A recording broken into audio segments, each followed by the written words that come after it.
to our podcast, Think It, Believe It, episode 2. Welcome back to our now worldwide famous podcast. What do you say, Nicole? Yeah, I agree. We're definitely getting well known now. Anyways, today we're going to talk about the inner critic and self-talk. That's a little bit going to be the topic of our episode today. And I guess I want to start off by asking, how has your week been, Nicole? Oh, my week has been great. Thank you so much. I've been really getting into my mindset work every morning, setting my intentions, um, watching myself talk, which is going to be the topic for today's episode, and really journaling it down. That's amazing. I love that. I love that Um, as a tool for self-care. Journaling and trying to vocalize and put words to our thoughts and our emotions. yes, absolutely.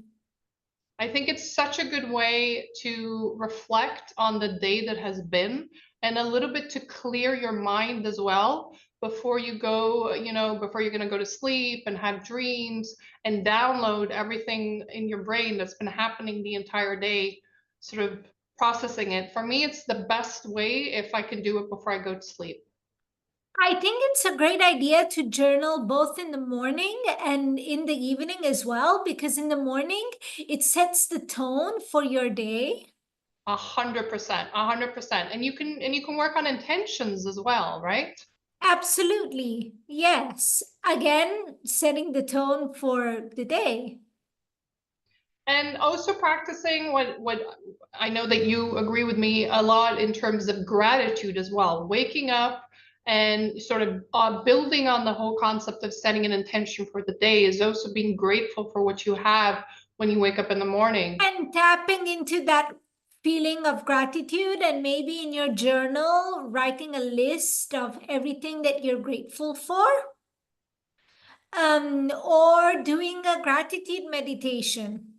Amazing. How do you do gratitude meditations? Sorry. How do you do your gratitude meditations? Like, do you close your eyes and lay still? Do you have any mantras that you repeat to yourself? Um, I just close my eyes, get into my heart space, and make a list of things that I'm grateful for. For It can me, be external things, but also internal things. yeah. For me, Um, I had a hard time in the beginning with meditation because when I first started doing it, I had this kind of a brain that is constantly running. And for me, it was very hard, because when you first start out with meditation, you're told, oh, let your feelings float away, imagine them on a cloud. And I remember I would just get irritated and annoyed with myself because I wasn't able to do it. But it's like with any kind of exercise program or any muscle that you train, in the beginning, it feels unnatural and it can be really hard to sort of practice and get into it. But it's so true. The more you do it, the stronger the meditation muscle becomes, and the easier it becomes to just clear your mind. yeah, I was just gonna say it takes practice to refocus your mind during a meditation. But that's why I like guided meditations, because they help you focus. And if you notice your mind racing and running away, gently bring it back. It could be through the breath, for example. Just gently bring your mind back to the present moment. And with time and with repetition, you will learn how to refocus your mind. I love that. I got a moment of very zen right now when you were talking. You have a very good voice for guided meditation. Has anybody ever told you that? Really? Oh, thank you so much. I appreciate that. I love it. But no, so for me at least this past week has been so. Our son, unfortunately, he's 7 years old, has been coming into our bed a lot because he's had a lot of nightmares.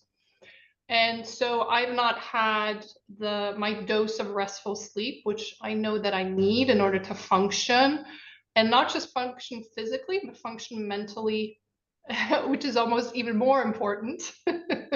There's a reason why lack of sleep is a form of torture, to be honest. And so, especially on Sunday, I woke up and I noticed I was in a really bad mood. I could feel it in my body when I woke up. I had anxiety, and for me at least, my anxiety tends to sit either in my chest or my stomach. And I woke up and I was just, oh, oh my goodness, this is going to be a bad day. This is going to be awful. And my husband picked it up right away and he said, okay, you need to do something. My husband said to me, you need to do a pattern interrupt to get out of this funk. So you can see my husband's been on my coaching journey as well. And what's interesting about it is, I don't know how it is for you, Nicole, but I very often, and I think we talked about this in the last episode as well, we have this idea that because we're coaches, we're not allowed to have a bad day because we're supposed to help everybody else not have a bad day. So then the inner critic started. But you should know not to have a bad day, and you should know how to get yourself out of this funk. So then that was like a hamster on a wheel, which is just, oh, And when you find yourself on that hamster wheel, how did you feel? Like, what emotions did you feel? When you noticed that self-talk, what emotions did it lead to? for me, it led to frustration with myself on top of the anxiety that I was already feeling. And when I was able to identify what the anxiety was coming from or where it was coming from, for me, it was coming from a lack of sleep, and not processing my thoughts, not journaling good enough before I went to sleep. So that in my mind, as I was downloading the day, as I was sleeping, and not doing it in a very effective way because I wasn't getting enough sleep, it was triggering and it was lingering in the back of my mind. And I woke up with that sort of latent anxiety from the evening and the night before. Yeah, and we feel like really judgmental towards ourselves, right? And really frustrated. Um, but we are our own worst critic. 100%, 100%. And I think as coaches as well, and when you become a coach, you have to coach yourself when you go through programs. It becomes a lot of identifying the self-talk and the inner critic. Who is really talking? Whose voice is it? And if you can identify that, you're at least, I think for me at least, that's the first step, is identifying the inner critic and the negative self-talk. Which I think we'll discuss in another episode, right? Next episode, we'll discuss how to tone down the inner critic. Yeah, that's what We'll we, give tools and tips and tricks to tone down the inner critic. yeah, But 100%. but I don't know how you feel, but I feel that our inner critic can really dictate our thoughts and our actions, and therefore the quality of our own lives. Oh, 100%. It affects it.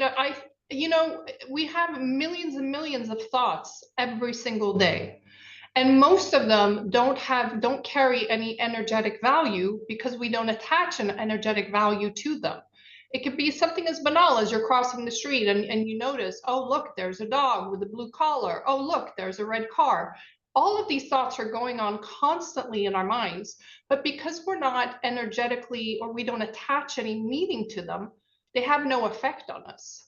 But there are certain inner thoughts which are programmed from a very young age, It might even be Mhm. generational trauma. And they have so much energy and feelings and emotions attached to them that when we have them, they can become like, Which really goes back to what is the story that we're telling ourselves about ourselves, which really informs the tone of our own inner critic. Because I feel that the meaning that we attach to maybe circumstances or triggers, we give meaning to that based on our own perceptions and the story that we're telling ourselves and our own self-talk. Really 100%, what triggers us is the story that we're telling ourselves. So a hundred we percent. really are the co-creators of our own thoughts, and we really are only in control of our own thoughts. 100%. And it's so, for me, one of the reasons I decided to become a coach, I'm so fascinated by the way the brain works because you can have two people observe a scene or an accident or something, the same accident, but because of their past programming and because of their past experiences, they can have vividly different emotions and remember different things about the same thing they stood next to each other and saw. For me, this is so fascinating. This programming that we do of our brains from a very, very young age. From some scientists even say from when you're in the womb of your mother. I agree, yeah. Which again then informs like our own thought patterns. And it's not easy to become aware of these patterns, because as you said, they have an energetic attachment to these thoughts, which then affects us energetically. So it takes courage and bravery actually facing these thoughts and going deep into our own inner critic to actually face it. But by doing this and by going through the exercise of exactly what you're saying of recognizing and identifying, that's how you also identify and recognize triggers. And we're going to have a whole special podcast episode about managing triggers as we're coming up to the holidays. And we're going to be spending a lot of time around our families. So Mhm. Nicole and I are going to host a special podcast just on that, on how to manage triggers and how to manage what you perceive or your emotions perceive as being stressful interactions and stressful episodes. Because I know a lot of people are, the holidays, there's all this expectation it's going to be so happy and so amazing, but a lot of people carry a lot of fear and a lot of dread and a lot of heaviness around the holidays. Mhm. Again, inner critic ties into this because then I guess what can trigger us around the holidays like expectations and the fear of not living up to expectations and us then judging ourselves for it. And that feeling of like, oh, I'm not good enough. And then boom, triggers.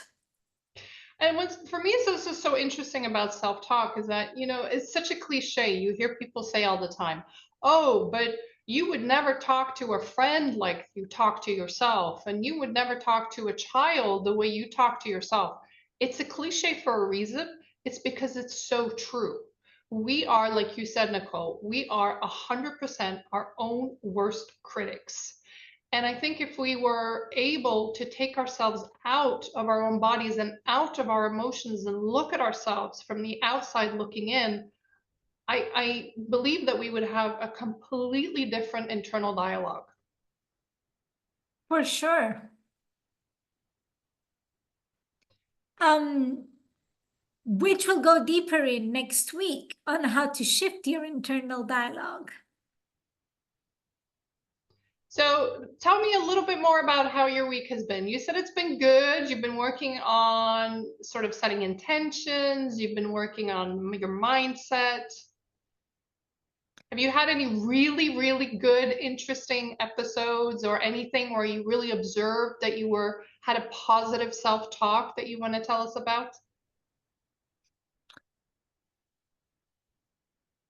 I have observed that like my morning routine has helped me be more safe and secure in myself because my morning routine allows me to consistently check in with myself. Um, so yeah, I think my morning routine has definitely allowed me to develop a more positive self-talk. And in return, I feel more grounded, more peaceful within. And when you are grounded and more peaceful, do you notice that people around you react or respond to you differently? Yeah, for sure. Absolutely. Again, our own moods have a ripple effect, on others. But then again, it can also be vice versa, allowing other people to trigger you as well.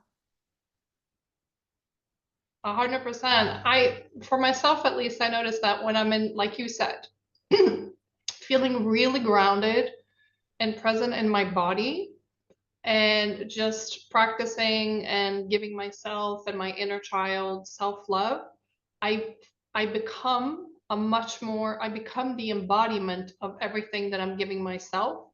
And I notice that people respond to me in such a different way then. Differently, yeah. Because I think when I'm allowing anxiety to wash over me and take hold of me, I notice that I shrink myself and I look down and I become my whole body sort of closes. But when I'm in the right sort of headspace and I'm in my own body, I stand taller, I smile at strangers, and I get such a different reaction from people in the shops, in the cafe, anybody and everybody around me has a complete, it's like the world opens up. But the same can be said if we're triggered as well. If you're triggered, other people can react differently to us. And in return, they can become triggered. But then again, we are only responsible for our own emotions. So that's all we have control over. Control over our own thoughts and control over going internally to create different results in our own life. Which again, self-talk is definitely the key to getting different results in your life. Of course, if you are your own worst critic, you're not gonna get great results in your life. You're only just going to attract what you are. Because really, it is all about building your mindset up to be your own biggest cheerleader rather I than be your own worst critic. Yeah, I agree, but a little bit of that for me at least I feel is also surrounding yourself with positive, uplifting people who, whilst I 100% agree that we are all only responsible for our own thoughts, I think we also attract positive, you know, cheerleading people into our lives when we do embody the mindset of being positive and helping other people around us. And I Because we attract what we are. Yeah, exactly. And I feel like it becomes this like self-enforcing, ball of positive energy is that because like attracts like. I mean, it's sort of very, very basic and it's just how nature works. And I think that we tend to flock towards people who do embody, inner peace, positivity, positive self-talk. But then I think on the other hand, it's really, really important to also acknowledge that even though you and I are on this podcast and talking about the importance of positive self-talk, let's also acknowledge that at the end of the day, we're all people and we all have bad days. And that's okay too. That is okay. It's okay not to be okay. Yeah. And again, we'll go deeper next episode about self-compassion versus self-criticism and ways to shift your internal dialogue. Yeah. And how to become the embodiment of that. Like, oh, I'm going to give myself compassion on a bad day. It's okay that I'm feeling that way. The whole rainbow of me is welcome to the party.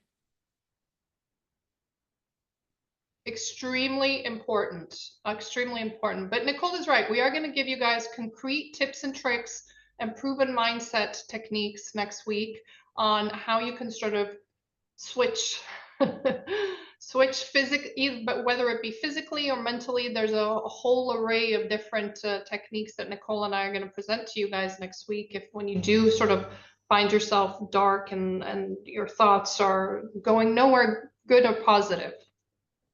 And we're also going to teach you how to be grateful for your own triggers, because your own triggers are really just there to teach you what's to be healed, where you need to find more peace. And you know what? It can actually get kind of exciting, to get curious about your triggers instead of like, oh my God, here I go again, I'm triggered. I love that. Yeah, I don't know how it is for you, Nicole, but for me personally, I feel that it's only when we sit in our own uncomfortableness, and it is only when we are uncomfortable and we, like you just said, get curious about why, that it allows us to expand and grow and become better versions of ourselves. Not that there's anything wrong with the version that you are now, but Mm-hmm. it's a little bit, if you want to if you want to learn how to manage your inner critic and negative self talk and triggers, like you're saying, Nicole, we can truly only as human beings grow if we sort of embrace the uncomfortableness and where we're not in a good place and try to learn from it. 100%. Because that's the only way we heal, to sit with that uncomfortableness, not sitting in that uncomfortableness and dwelling on that uncomfortableness, but sitting with it plenty, getting curious about it, getting curious how you can be more compassionate towards that discomfort, getting curious about what that discomfort can teach you about yourself, getting curious about how that discomfort can help you grow 1% every day. For sure, like we talked about in the last episode, that 1% shift, it accumulates over time. So Yes. 1% of 1% might not be much, but 1% of 2% or 1% of 3%, they all accumulate over time. And then before you know it, you sort of look at yourself and you're like, oh, wow, I am in a much different place mentally and self-talk wise today than I was 6 months ago. Yeah. And again, that's how you develop compassionate towards yourself and shift your internal dialogue and shift your self-talk. And when you do that, you will find that the external shifts as well as you shift internally. Like I've certainly found that as I've become kinder towards myself, that people who reflected that have come into my life. Isn't that beautiful? I love that. It is beautiful, yeah. And I mean, like people like you that we met through the course. Thank you. Yeah, but I agree. Likewise. Yeah, I love that. Which does goes to show what we were saying earlier, that you attract what you believe you are. And self-talk is a big root. I like to call the inner critic harpy on the shoulder, which has undertones of guilt, shame, fear, criticism, not good enoughness. That really is the root of the inner critic. Yeah. I haven't named my inner critic. Because I think a little bit like you were saying, at least for me, like you were saying before, it is one of the facets of my personality. So but it 100% is my inner critic is a persona that comes out when I'm feeling Mhm. physically, energetically Yeah. tired, when I'm having a bad day, that persona, because we're all made up of different facets. We all have different facets of our personalities and we all have different personas, but some personas and some facets can come out and stronger depending on how you're doing that day and depending on how you're feeling that day. So for me, my inner critic is something that is always there, unfortunately, in the back of my mind, but he Mhm. tends to come forward and take more space. It's interesting, I just called him a he. When I'm not in a good place energetically. Yeah. And I like to use the tools, like speaking of personas, TPP, which we'll talk more in depth about next week, triggers, personas, and pattern interrupts. Because I would like to speak more in depth about personas, because personas are very crucial to self talk. And really connecting to those personas and what they need is key to shifting your self talk A and hundred, using pattern interrupts. yeah, 100%. I agree. So if we're gonna take away a little bit from this week's podcast, for me at least, it would be that I know myself well enough to know that I function better when I practice self-care. And for me, self-care is journaling before I go to sleep. And when I don't do it, and I haven't had a good night's sleep, I wake up the next morning and I know myself well enough to know that the effect that this is going to have on me the next day. So I just need to get even more strict and hold myself more accountable to journaling every single evening before I go to sleep. What's your sort of trick for waking up and having a great mindset and setting a great intention for the day?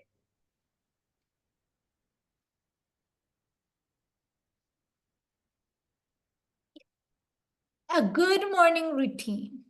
Journaling, as you mentioned, definitely moving your body, getting your body moving in the morning. Even if it's not a full on exercise, maybe have a bit of a dance or feeling your feet on the ground and getting grounded. Um, if you can, even better, go outdoors, in nature.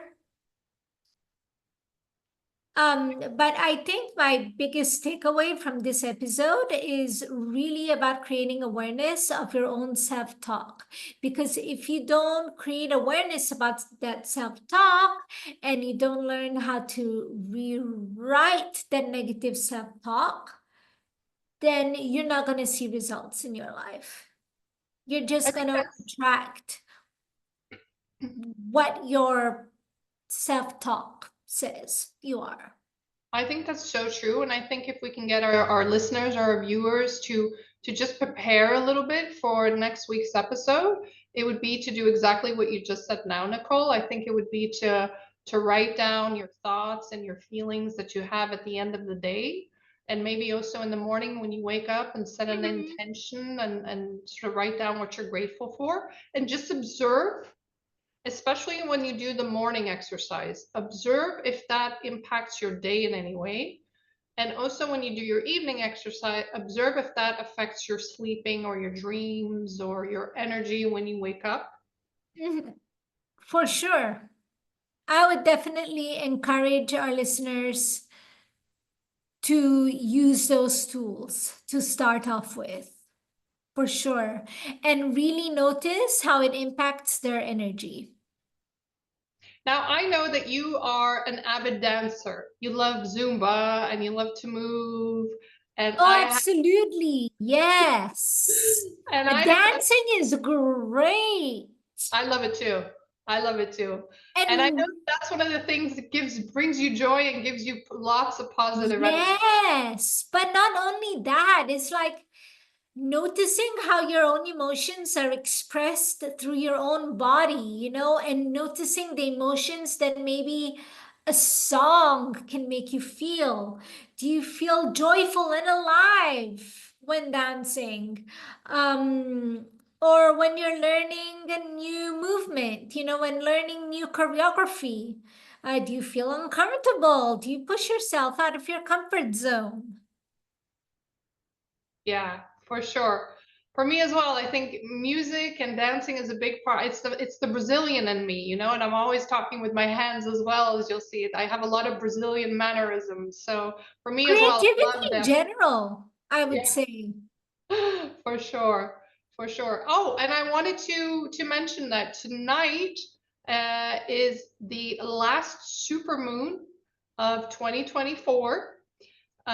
So if you have the opportunity to get outside and feel and observe and absorb, I should say, The the full moon energy. energy, Yeah, and set intentions for what you feel is best to let go of.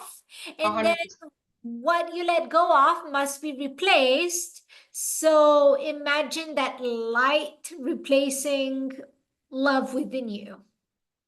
I What love you that. let go, like replacing it with love. I love that. I'm gonna do Because that. I feel that this full moon is going to be quite intense. People have been feeling the energy already. Yeah, yeah, me too. Well, we hope you enjoyed this second episode of Think It, Believe It, Find Your Inner Glow. And we shall see you next week. We're super excited. Oh, and don't forget to like and subscribe and a comment if there's anything like topics you guys want us to discuss.